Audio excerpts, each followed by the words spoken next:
राधे राधे। आप सभी का पानी भक्ति चैनल पर बहुत बहुत स्वागत है।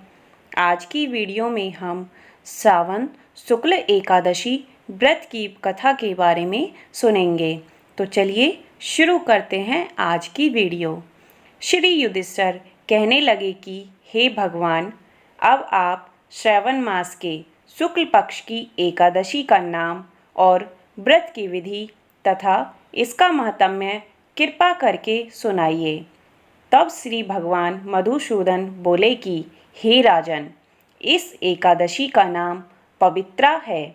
इसकी कथा सुनने मात्र से ही वाजपेयी यज्ञ का फल मिलता है। द्वापर युग के आरंभ में महिष्मती नाम की एक नगरी थी, जिसमें महीजीत नाम का राजा राज्य करता था, परंतु पुत्र न होने के कारण राजा को राज्य सुखदायक नहीं लगता था। पुत्र सुख की प्राप्ति के लिए अनेक उपाय किए, परंतु राजा को पुत्र की प्राप्ति नहीं हुई। वृद्धा अवस्था आती हुई देख राजा अपनी प्रजा के प्रतिनिधियों को बुलाकर बोले कि हे प्रजाजनों, मैंने इस जन्म में कोई पाप नहीं किया है और न ही मेरे खजाने में अन्याय से प्राप्त किया हुआ धन है। मैंने देवताओं तथा ब्राह्मणों का धन भी कभी नहीं छीना है। किसी दूसरे की धरोहर को मैंने कभी नहीं लिया है। प्रजा का पुत्र के समान पालन किया है। मैं अपराधियों को पुत्र एवं बांधवों की तरह दंड देता रहा हूँ।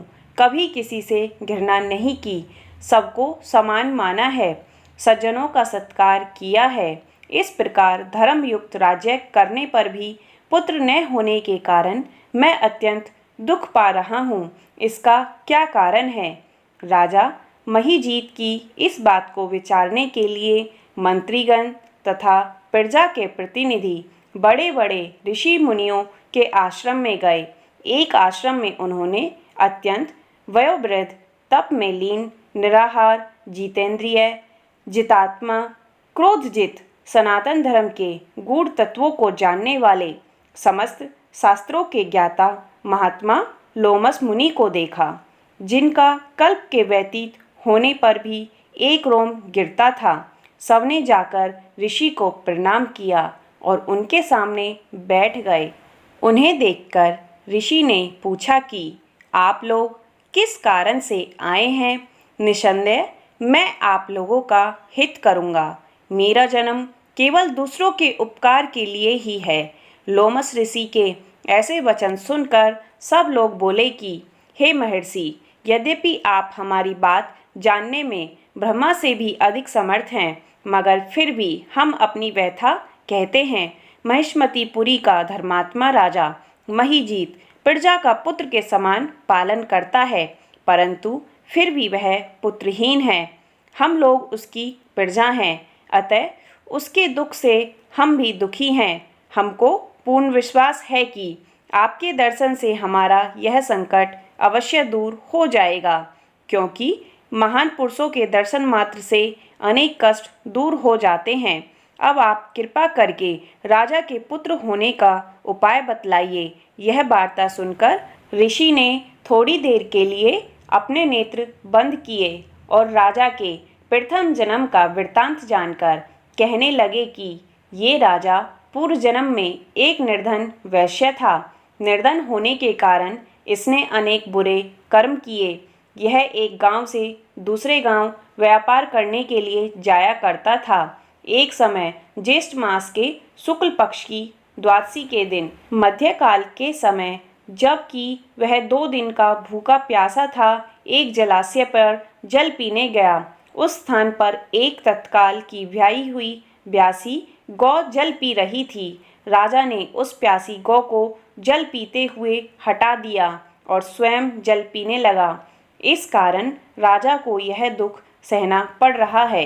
एकादशी के दिन भूखा रहने से वह राजा हुआ और प्यासी गौ को जल पीते हुए हटाने के कारण पुत्र वियोग का दुख भोगना पड़ रहा है। यह सुनकर सब लोगों ने कहा, हे महामुने, शास्त्रों में पापों का प्रायश्चित भी लिखा है, अतः जिस प्रकार राजा का यह पाप नष्ट हो सके, आप कोई ऐसा उपाय बताने की कृपा करें। लोमस मुनि कहने लगे कि श्रावण मास के शुक्ल पक्ष की एकादशी को पवित्रा एकादशी कहते हैं। राजा सहित सब प्रजा इस एकादशी का व्रत व रात्रि जागरण करे तो पूर्व जन्म के पाप नष्ट होकर राजा को अवश्य ही पुत्र की प्राप्ति होगी।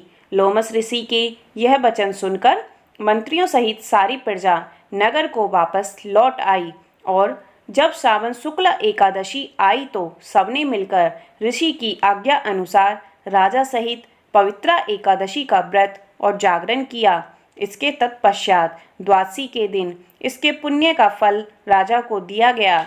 उस पुण्य के प्रभाव से रानी ने गर्भ धारण किया और प्रसव काल बीतने पर अत्यंत तेजस्वी पुत्र को जन्म दिया।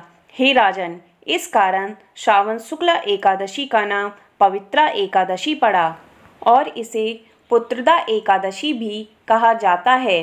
संतान सुख की इच्छा करने वालों को यह व्रत अवश्य करना चाहिए।